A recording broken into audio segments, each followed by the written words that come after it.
Before moving into our actual chapter, let me introduce myself first. Myself is Ibrahim, and I have overall 7+ years of experience in this IT industry. So also I have worked on various systems like Snowflake, Oracle, Teradata, Hadoop, Azure, AWS. Like this, many technologies actually I was working, and currently also I'm working as a data engineer in one of the IT company. In here we were used for Snowflake and with DBT. So these are all the technologies currently I'm working, and actually I have real-time experience in this DBT, so I know how the real-time DBT is working and what is the real-time scenarios and how we can do for the hands-on experience in this real-world projects. So this is the shortest introduction for about myself, and for now I just want to know about you guys, because for this DBT, before we know for learn the DBT, we should know for the basic things, we should know for this SQL. It's as it is a foundation of the SQL, and then we should know at least any one of the database like a Snowflake or BigQuery from Google, and Redshift from AWS, or else like in Synapse from Azure. So any one cloud database we should know, then only we will able to clearly understand how this DBT will be performed. So okay, so first of all, what is DBT? So I'm just opening for the paint as well, so for my better understanding to give the. Okay, guys. So first of all, what is DBT?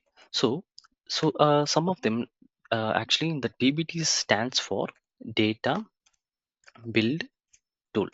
So this is what actually the DBT is full form, Data Build Tool. What actually this Data Build Tool is doing? So this data build is doing, it's building the high quality of data. It's actually building the high quality of data.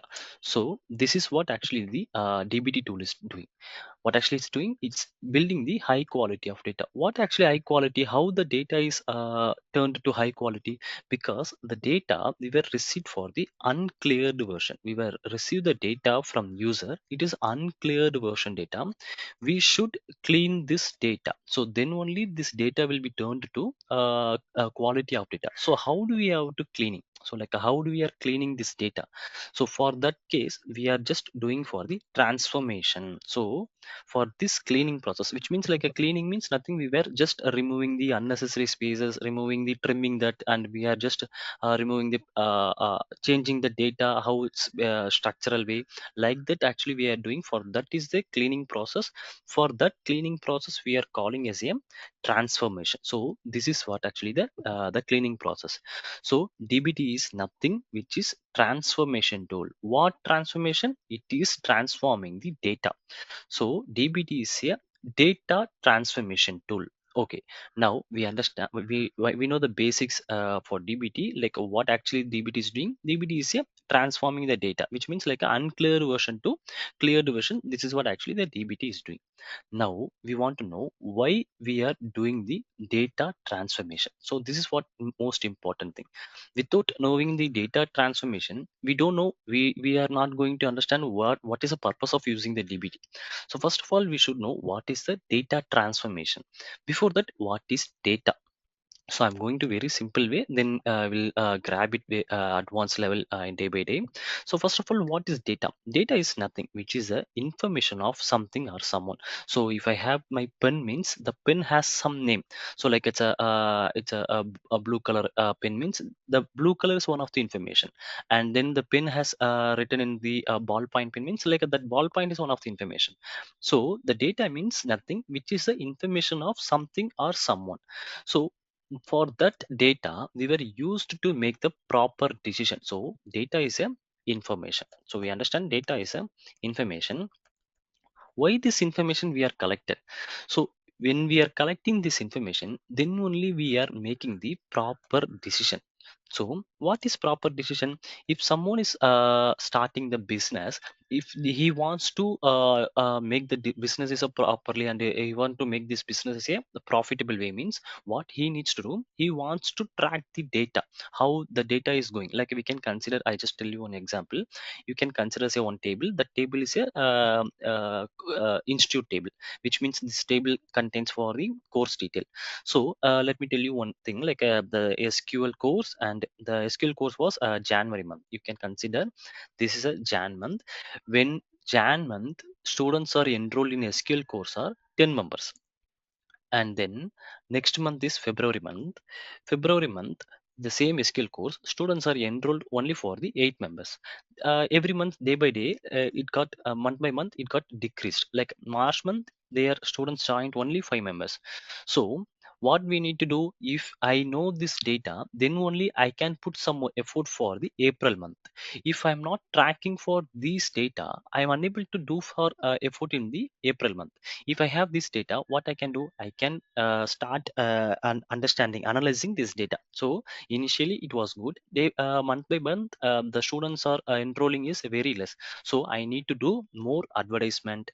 And like there are some things I need to do for my business. More advertisement, I can change the syllabus, and I can add one more trainer, and we can change the style of way of teaching. So these are all the things. If we are done, then what will happen, then April month we can see the result, how students are joining after this effort. If after April, so after March, what will happen? So this April month, if 15 students are joined, means then we understand, okay, whatever the actions we did, all the actions happen for profitable only. So how this action can done? So this action can done based on the data. So when we are tracking the data, then only we understand what action we are going to do. Okay, for that purpose only we are tracking the data. So this is what actually making the decision. So if we know the data tracking, then we can make the decision. Without data we are not able to make the decision. So it's not, we don't know how it's going, my business is going to be on profitable or loss, we don't know anything, right? Okay, so now we understand what is the data and how the data is coming, like how the business is tracking this data. Now we want to know who will give this data. So I was talking about the data. It's important. We are going to be making the business with using for this data. Who will give the data for us? This data we are receiving from the user. So who is the user? So like we consider whatever the product we were released in this market, that product, if someone is used that product, that person we are calling as a user, because that person only give the information to us. Let's consider, you can we have the any application. So we were released for the one of the Instagram application, kind of social media application. So we are the developers, so we want to know how this user used this Instagram. So if this guy installed this Instagram, then he should give the information, like which means what kind of videos he is liking. So if he was watching the Instagram, if the Instagram playing the videos or more content, like we have the educational content, dancing content, cinema content, like that many contents we have in this Instagram. So what actually the developer needs to do? So the developer needs to understand the user requirement. So you see, like if the person whatever the person liking the content, so we should give that video to them, based on this person interest only. So how we know this person interest? He should watching the videos hours, like these kind of videos only he is watching. So that is what actually the information. Let's take another example. For this is might be confused. So we can consider as a supermarket. So whoever coming to the supermarket, those are customers. So customers only coming to the supermarket. So the customers will buy some products from the supermarket. So we want to understand what are the products actually they are buying, and which months are going to be on high. Like if you are considering like a May month, means there are some stationary items will be purchasing more from this supermarkets. So customers will give those input, like this month they will be buying this product, and December month they will buying for some important products, like that will happen. So customers will give the information to us. We are going to collect the information, and based on that information, which means like based on the data, we are make the our business as a profitable. So then the data, who will give the data? The user will give the data. So user means like whoever using that product, that product owner is calling as a user. So we will receive the data from them. Okay. Now we understand what is the data and who will give the data. We are going to store this data as a one place. That place is a calling as a database. So we have the data. In this data, if it is not storing anywhere, means we don't know how we have to handling this data. Let's consider you have the total 10,000 of amount. So you can just hold it in your packet within 10,000, it's fine. If you are holding for the 5 lakhs or 10 lakhs in your packet, means what will happen? You may miss that amount, or you may lost the amount, whatever, or else you don't know what expenses is happening. So if you are handing that cash, so what actually we are doing? So we just put those cash into in any one of the bank. That bank will be maintaining it, and also we have safest place for that. Same thing will happen to here as well. So the data we should store somewhere. So that place actually calling as a database. Okay.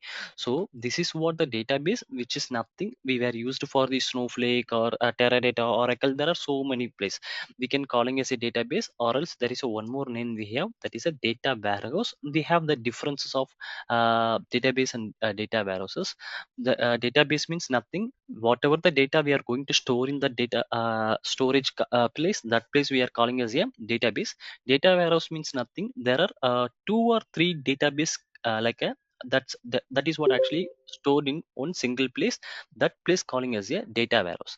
So database means database means collection of data. Collection of data we can consider as it's a database. Then data warehouse means nothing, which is collection of databases. Okay, so simple, collection of databases. Okay, now we understand what is the data, where this data is going to be stored, and how they will be considering, say. Okay, then one more thing, already you people are know for this, what is the difference between of the database and data warehouse? Because if we are storing the OLTP data in database, and here we are storing the OLAP data. What is actually OLTP and OLAP? OLTP means this is a, you just consider this is a current data, and then here we are going to storing as a historical data. So that is what major difference in both places. So in databases we are going to store as a current data, and data warehouses we are going to storing as a historical data. Let's consider you have the you have tracking the school based on the data. So 2020 2022, like there are 2 years. First 2020, so we are just maintaining for the 2020 data. So everything we are maintaining here. So, if sometimes what will happen, like not sometimes, if when it comes to the next year 2021, what will happen? So who is the current data now? Now current data is 2021. Now this 2020 considering as a old data. For this old data we just put inside the data warehouse. So that's what actually they are maintaining here. So current year data they maintaining as a OLTP. That OLTP means nothing, we should say database. And the old year's data they just maintaining in a data warehouses. So always the OLTP has 1 year of, or 1 year of data, or 6 months of data. But in this data warehouse we are storing is a large data, so like a years data we are going to store. Anyway, now we are just want to understand for this DBT majorly. Now I'm just moving from this database concept. So DBT means data transformation tool. What actually we are doing, transforming the data. So what is data? Data is information. So we just want to collect the data and store the data in any one of the place. Now we are just moving into like let's take in the transformation examples. So because we are just focusing on transformation. So what transformation we are doing? Because the DBT is majorly used for data transformation tool only. So what is data transformation? We understand already, cleared the uncleared version to cleared data. That's what actually we are doing. Let's consider the supermarket itself only. So customer will enter their data. Sometime like they will enter the phone number like this. Some customers they enter the phone number like this. So what will happen? So this data and this data, it's not going to be on matching, which means like we want to the structural way. So if business user needs to be taking the report based on the received data only.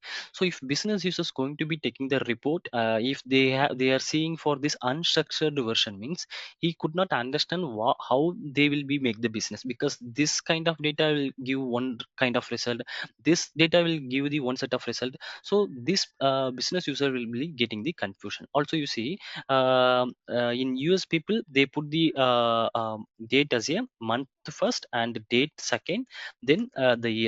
But Indian people will put the differently, like the date first and month and then year. So this is also will make a confusion. So for business users will take the preparing the report, but if he has the these kind of data, means they will not able to make the proper reports. So for that scenario, what we'll do, we have to convert it, we have to convert and we have to make them proper way. Like everything should be following one way, like first should be comes to date, month and year. This is a format, and the phone number should be comes with like a +9 on, means we have to help padding for all the phone numbers. So this is what actually we need to do for the data transformation place. We are just cleaning the data from one place to another place and put it into the another place. So and then this cleaning, then we after the cleaning, we just maintain this data into the snowflake. Then user will comes to the snowflake and they just are looking at the data and they just start making the report of them. Okay, so now we understand the data transformation concept, how actually it's doing. It means like a cleaning the data. So what actually the transformation process will do, which what all the tools can do this process. Like in market, we have, there are so many tools, like we have Informatica, might be you know Informatica. It is kind of the transformation process only. This tool also will do the transformation process. And Talent also will do this process, Talent. So Talent is one of the tool that is also do this process. And AWS released Glue is the one of the ETL concept. And Azure also released Azure also we have the ADF, so Azure Data Factory. And there are so many tools we have these many tools. Then why do we need to select DBT instead of these tools? Like a DBT is also one of the transformation tool, and these are all also transformation tool. Why we are following for the, like why we are using for the DBT? So in DBT there are so many advantages we have. So comparatively, these are all the tools DBT we have, there are so many advantages. We'll learn those advantages one by one. So guys, if I'm going to very fast, means can you please stop me, and if you have any doubts, you just ask me on the time itself. uh, do you have any doubts? So we have, I told like there are so many advantages in this DBT. Let me tell one by one for the advantages comparatively. So some for these tools, right, these tools we are calling as a ETL tools. In that market, they are calling these kind of tools can be one common name. That common name is a ETL tool. Okay, so some ETL tools for doing the data transformation, we should do the transformation logic. Like we should write the transformation logic through Python only. Let's consider you have, if you have the Apache tool, or something like Apache data flow. Some there are so many tools like Apache Airflow. Sorry, Apache Airflow, and there is a data flow kind of tools we have. So these are all the tools. If we are using for these are all the transformation tool. If we are using these are all the tools, we should use for Python code for doing the transformation. Without Python, we are not able to doing the transformation. But comparatively in DBT, we no need to use Python. If you know the SQL, so that's what actually I told. The SQL is a foundation of the prerequisite before moving to the DBT. We should know the SQL. So if you know the SQL, you will able to easily transforming the data. We don't want to know the Python. It is very easy way to transforming the data used in DBT, because the DBT works based on the SQL part only. Okay, so then This is the one advantage. Another one is DBT has version controlling. So this name you will hear version control. Version control. Okay. So what is version control? Version control means it is tracking the changes. So and whatever the changes happen to the script, let's consider we have the script. In this script will be changing 8 o'clock we were added the code, 9 o'clock we just removed that code, and 10 o'clock like we may again add some few lines from that the same script. So what will happen if we are using for the other ETL tools?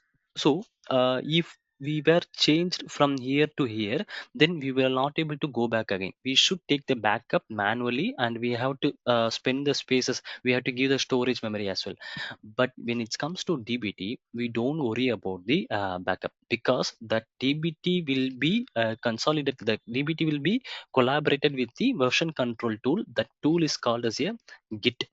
So Git will do for this all the tracking system. So DBT will be by for built-in function itself. What actually they did, they just collaborate with the version controlling. So whatever the script you have written in the DBT will start tracking it actually. So whenever you have to change the code, automatically it will be tracking. So that's what actually we were using the DBT. So one more advantage, it has inbuilt function of version controlling. Okay, but for other tools we don't have for this version controlling. Okay, so and we let's consider the other example. So if you are informatica talent, if you want to do the testing, like if you are considering, like I just want to do the testing for duplicate check or primary key check or unique check. So we have the data. So for that data, if someone like if you maybe your lead or requirement will tell, so what they will tell, so do the unique test of this data. So unique test means like we have to do testing the unique data will be there or not. So first want to check means unique test means we want to write the script manually. So that script should be on Python or SQL or something JavaScript, like that we have to written the script. Then only what we can do, we can check this column as unique or not. For the script, if we have the so many columns, if the some few key columns they will provide, for those columns we want to check means we need to write the script, then only we can do. But when it comes to DBT, we don't want to write the script itself. Nothing is like it. Inside the DBT there are some built-in testing function we have. So we don't want to write the script or SQL anything. So once you have written the script, after what you need to do, you have to there is a one small script, like there is a one small page we need to open. On that page we need to tell, for this particular script you start for unit testing, and you just start for not null testing, and you just start for accepted values testing. So like this we have to do more testing itself. Like we don't want to write the script anything, it's not required. We just tell the name of the testing, then DBT will automatically understand, okay, this person asking for this unit testing of this particular column, will start doing the testing for this. So this is also one of the advantage. Also it's a time saving, so we don't want to write the entire script to write checking for this one, right? And also while executing, that is also very easiest way.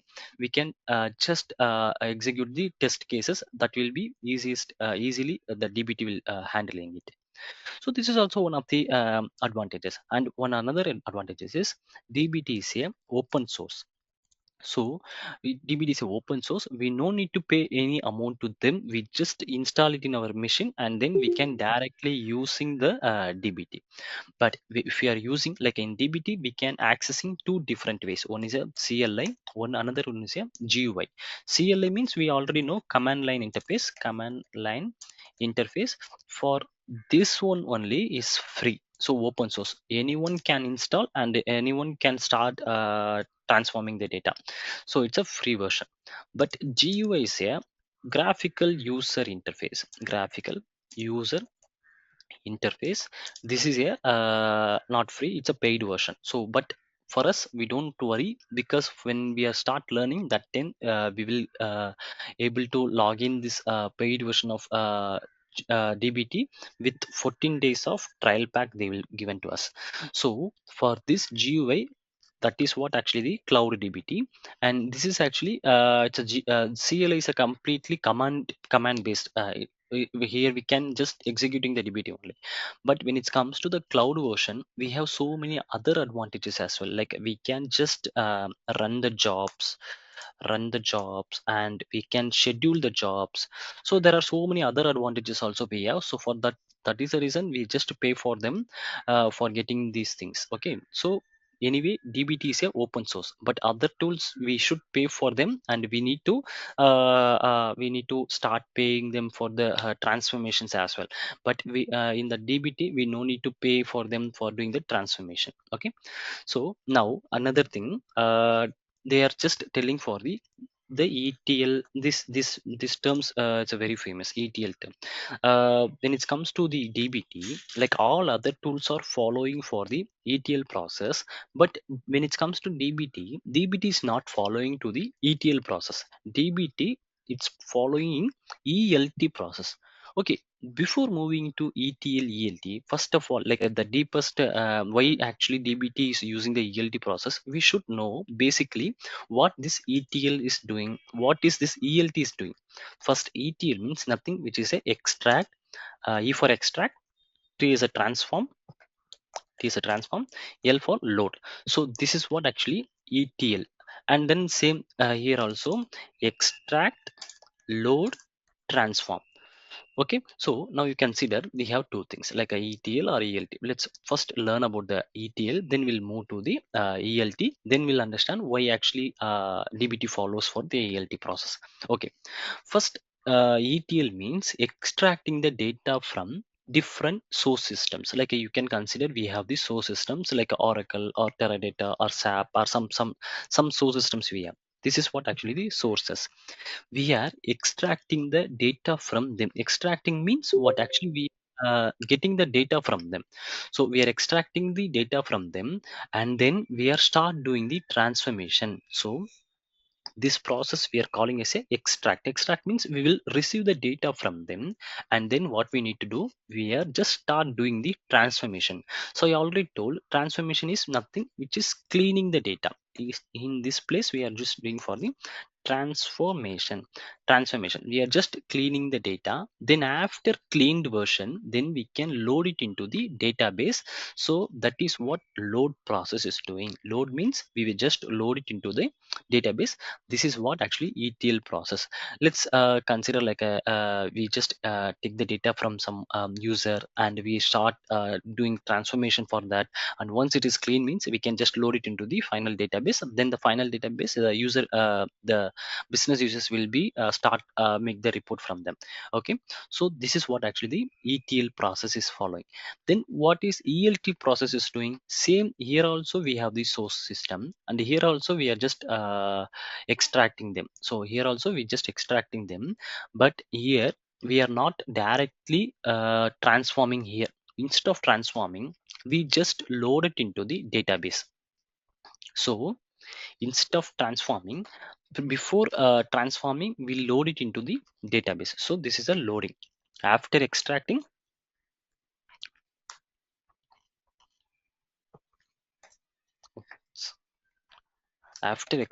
we are just loading into the database. Inside the database itself only we are doing the transformation. So let's consider here we are doing the transformation.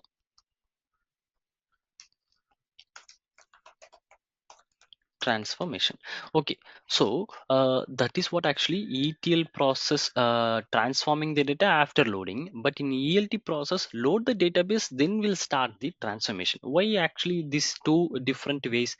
Let's consider, we'll tell one of the example. So when you are purchasing for the fruits or some vegetables, you are purchasing the vegetables from supermarket or somewhere the outside of the home, you have purchasing. what actually you are doing, you are when you are purchasing the vegetables on the shop, in that shop itself we start cutting the vegetables and put some masalas and put some whatever the ingredients in here, whatever the things is required, you are just start doing all those things when we are purchasing on the supermarket, and that place itself you are doing everything. Then what you are then what you are doing, after cutting pieces, slices, everything, then you come to your home. In your home you start preparing the cooking. So if we are doing like that, what will happen? So if we may start every, if maybe cutting slices everything outside of the supermarket, means what will happen, when we are coming to the home, we may miss some parts of the vegetables, and also it's not going to be on fresh. If already you have cut it, means what will happen, so that will not be on fresh vegetables. So we may lose the pieces of the vegetables, we may lose the quality of the vegetables. So there are so many issues we will facing. So same things we were just applying in here also. You see, this is the one of the source systems, like let's consider it like this, and this is a database. This is a source system, and this is the database. So if we are start extracting the data, and here itself if we are start doing for the transformation, so this is a transformation place. So before moving to the data inside the database, we just start doing the transformation. Then what will happen? So if we are not uploading all the data inside the database, if we are doing the transformation means I already told, cleaning process. So if this is a developer inside the snowflake developer will be present in this place only. In this transformation place, they we have the some ETL developers will sit and start working on cleaning the process. If ETL processor might be chances to miss the data while cleaning, or if we don't know for the requirement, means what will happen, he will be trimming the important data as well. And also there are so much of waiting time, like when we are starting doing the process, means we need to wait for them until the transformation is doing. So might be chances to missing the data, and also we have waiting for them. And also if important data, if they missed, means what will happen, we don't know. If they may be chances to trimming also, it's a problem. So if we are not in loading inside the data before doing all the things, means what will happen, we may facing some issues. So for that process only, that problem only, what actually DBT is doing, DBT will tell, first you load all the data inside the database. So here we have considering as a source system, whatever the data you have, first all the data you should collect entirely and put it into the database. So then what will happen, we know we are not going to be lost the data or trimming the data, everything we are going to be start analyzing. So first you just take the data and put it into the database. Then after the database will start doing for the transformation. So might be if you start doing the transformation here, means we are not going to lose the data, and the data quality also is fine. Some you just consider like the in this place itself we have the duplicate issues, means what will happen, they will be delete those duplicates and they will be start uploading it. Might be if they will be deleted some important rows, means what will happen, so that will be causing the issue, the data quality. So that's what actually the DBT is telling. First, whatever the data you have, you just load it into your database. After the database, we can just start doing the transformation. So this is what we are calling as a ELT process. First extracting the data from the source system, loading into the database, then start doing the transformation. So this is what actually this DBT is following. Okay, so guys, can you understand, or it's going to be fast? ELT process, ETL process, there is a one another advantage. For that case also, they are purposely using for this DBT. What is actually that? uh, this DBT will never additional charges if we are doing the any other transformation we are doing. So let's consider if you are using for the Informatica, and then Informatica itself you start doing the filtering things, like whatever the important data you want, like a department number 10 only you require, means you just start doing for the Informatica. So what I actually want you need to do, you have to pay for the pay for the amount to the Informatica for doing this transformation.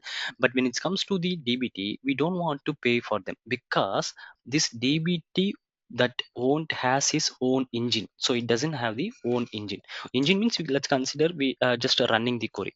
So DBT doesn't have its own engine. So the DBT will run using the Snowflake virtual warehouse only. So Snowflake has its own engine, virtual warehouse. So when we are start paying for the Snowflake, that time we don't want to pay for the DBT separately. So because of, DBT also using for the virtual warehouse only for running. So for that case, we just pay only one place for Snowflake itself only. So if we are anyway, if we are doing the whatever the filter conditions, if we are doing, so we can do it in this place itself only. We don't want to pay for the Informatica. So for that case also, they were just used for this. But when it comes to your point, if we are loading all the data inside the database, means that will be doing the some performance issue like that you are thinking. Anyway, this snowflake is used for the data warehouse process only. So Snowflake is majorly it is using for the data warehouse. So which means like it going to be maintained for the all the data. So and also this Snowflake doesn't have its own storage capacity. It is also going to be stored in another cloud like a AWS or some other clouds. So that is one thing, like we don't have a performance issue in here. Let me tell you one thing. So if we have the 10 GB of data, so if we are not doing any filter outside of the we are not filtering the department number 10, we are just loading all the data inside the database, Snowflake database. In this Snowflake database, what will do, it will be loading the data. It will be loading the data. Two things it will be done. So first thing, it's optimizing the data. Okay, optimizing the data, and then it will do the compressing the data. When you are trying to load the 10 GB of data, this Snowflake it's automatically compressing the data as a 3 GB or 5 GB, like that actually it will be converting. So then this data will be stored into other cloud. Then Snowflake also doesn't store its own storage, because Snowflake doesn't have the own storage. This data is going to be stored in AWS, AWS or Azure. Like these places, this data is going to be stored.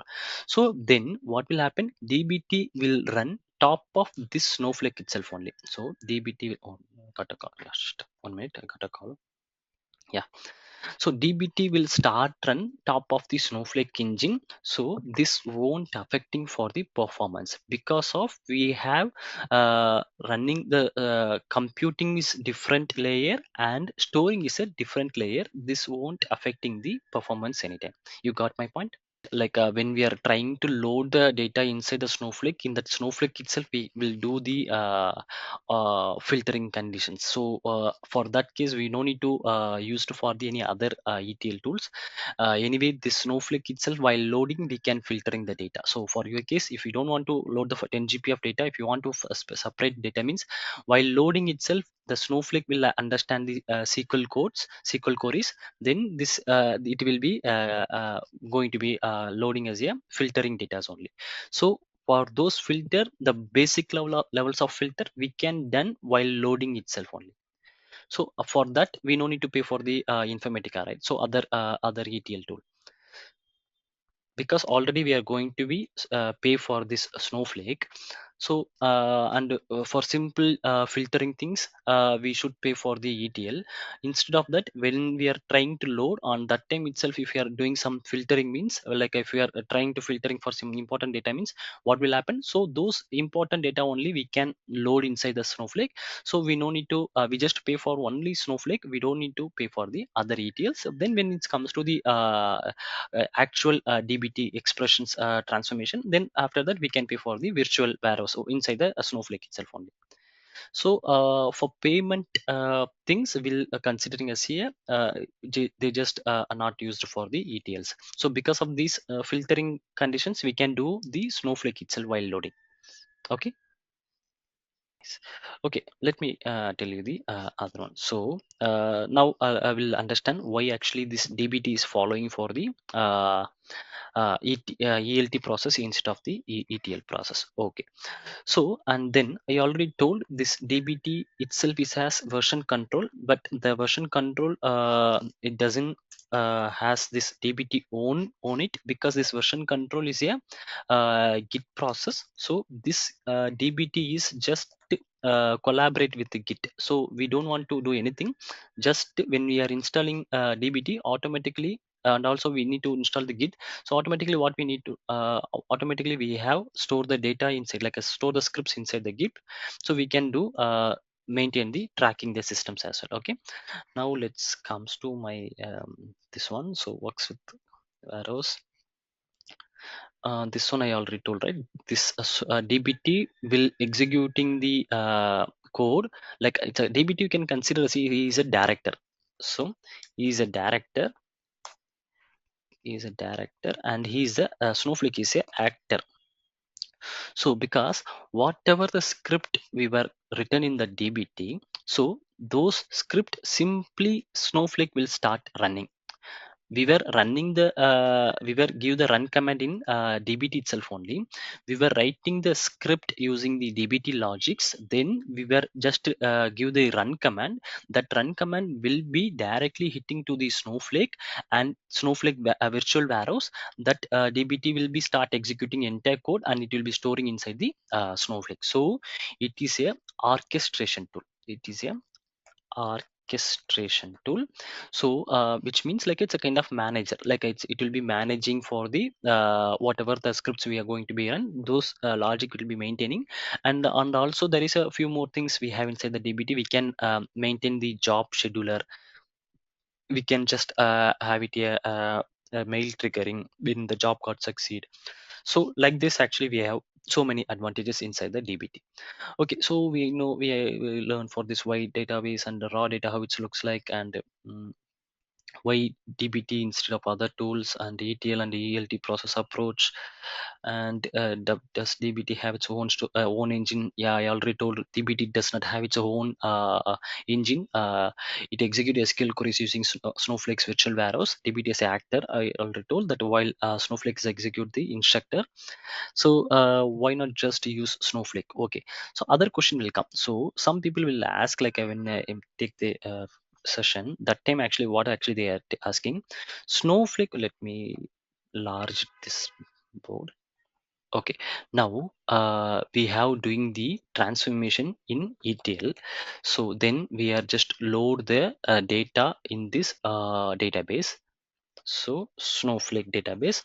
Now this is what actually the standard process is following. Now what we are telling, so we don't want to pay for the additional amount for the any ETL tools. Everything will be we can maintain for in this DBT itself. So whatever the transformation we can do in this DBT will be do. So we just load the data, everything, and we can do this one. So now some people will ask, this Snowflake understand the SQL, right? So Snowflake know the SQL, then why I don't want to doing the all the transformation Snowflake itself? Why I just going to another tool of DBT for doing for this expression transformation, everything what I need? Why I need to go with DBT instead of Snowflake? Because Snowflake also understanding the SQL, right? So that is also kind of database.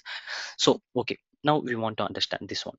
If we are writing the script, let's consider we want to running the data everyday basis. So every day the data should be loaded to the respective table. So what we need to do, so this is a table, this is a source data. Every day I want to, or every 1 hour, this data should be loaded into the this particular table. For that, what we can do, for this process we are start writing this script. Okay, so for this particular process only we are start writing this script, like it's a SQL script, something like we can consider as a, it might be SQL script, or else if it is a Python script. So there are some kind of scripts. So for this script only will be used to loading the data from source system to in our databases.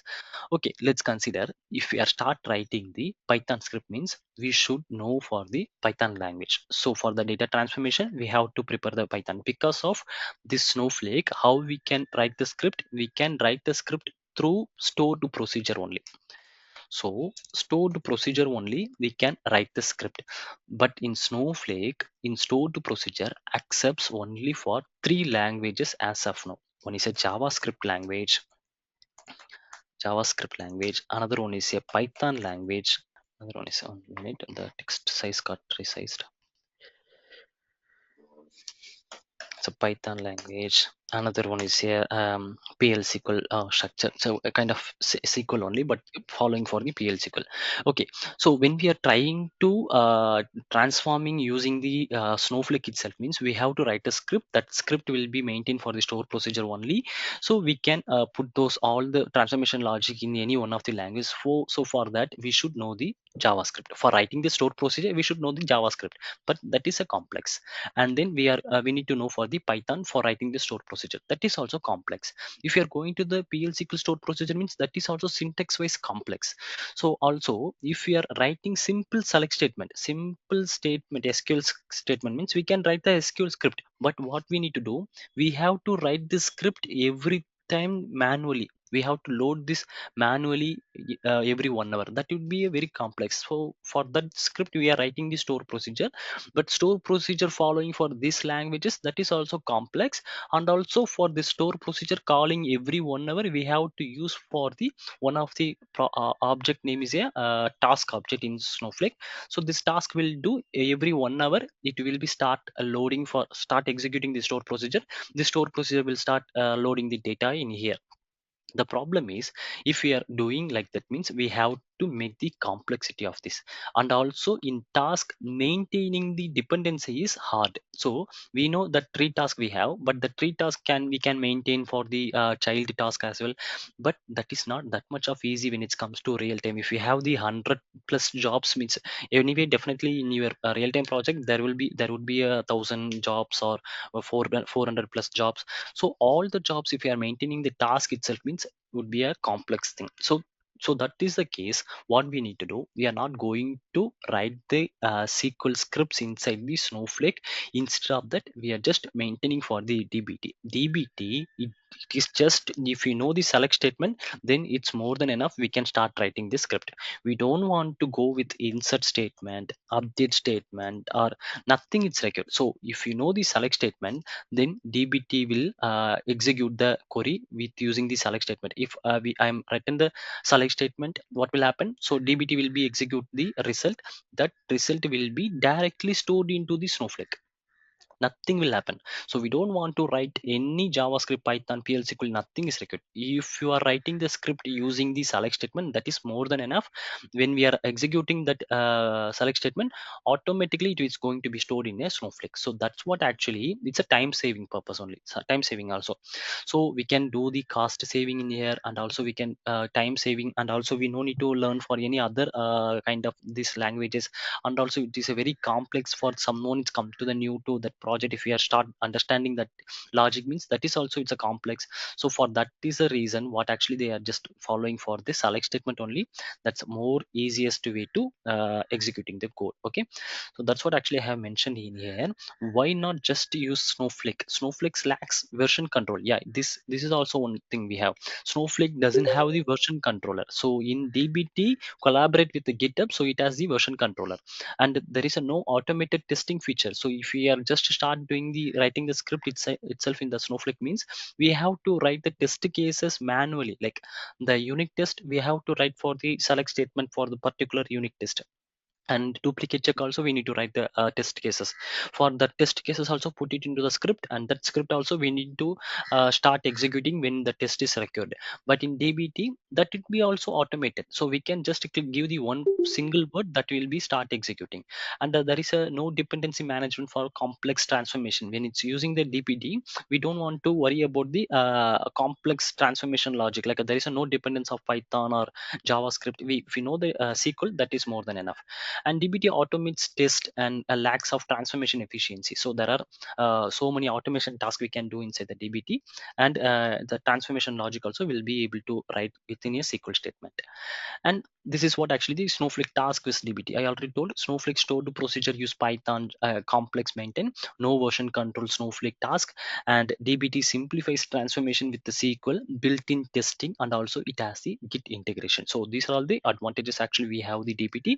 So that is the reason we are not for just to return the all the script inside the Snowflake, going to the DBT.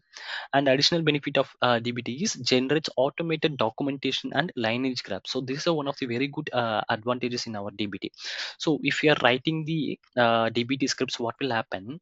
It will be automatically like this. It will be generating the document, which means actually this table going to be on here. This table is the algorithm automatically it will be creating. We don't want to do anything, so automatically this graph will be maintained by DBT. When we are writing the script, that script will be DBT will be understand, and the DBT will be show the lineage. So let me show you the lineage as well. So then it will be you get understand lineage and lineage in DBT. Lineage in DBT. It shows like this. You see, if you start writing the script means like if we are when we are trying to do the algorithm, or if you are trying to do the mapping means it would be additional time we need to spend. But in DBT, when we are writing the script, automatically the DBT will do this lineage things. Like it will be this is a source system. So the source system is going to load this data. So if someone is come to the new, he don't want to spend time to understanding the whole script. He just to see this lineage, he will be understanding, oh okay, so this will be coming to here, this will be coming to here. If he wants to know the what is logic inside, then only he will be go to inside that script, respective script. Okay, so that is another advantage of DBT. So the documentation, so it will be perfectly documenting whatever the things, like it will be documenting for the where this data is coming, where it's going to be load, how this data capacity, how much data will be stored, everything documented automatically. We don't want to do manual work. And easy collaboration with the teams using Git, and supports both the GUI. Like in DBT we have GUI, which means like a cloud method also we have, and CLI, which means like a DBT core. So that is also we have in this DBT. And then how access to DBT, I already told, like there are two different ways we can accessing this DBT. There is a web based we can access, and which means like a cloud, we need to get it from cloud, which has only 14 days of trial pack, easy to understand of this one. And then this is a command line interface. This we needs to be install some required applications, then only this we can accessing this one. Requires Snowflake account to execute transformation. So for executing the DBT, we need at least any Snowflake or BigQuery or Azure Synapse. There are there are we have some databases connecting to DBT. At least we need any account of them. So then only we can accessing that DBT. So for now we are going to be on Snowflake itself only. Okay, so final thoughts, like so why we are going to be using the DBT means like there are automating SQL transformation, and we have built-in testing inside the DBT, and version controlling, dependency management is very easy, and automatically we can do the scheduler as well, and integrated similarly with Snowflake. And the best choice for modern data transformation as of now, we can, it is a very best choice to go with the DBT for doing the data transformation. So for that is the reason, so most of companies will goes to the DBT for the data transformation. Okay, so guys, almost I have covered all the things whatever I have want to talk. So anyway, for the next future classes I will show you how to install and how to accessing. For this is just a demo class, why we are going to be using the DBT, what is the purpose of DBT. So that is what actually I have explained here. So guys, if you have any question, you can ask me now. Okay guys, if you are able to understand, if you are comfortable means we can wind up this session.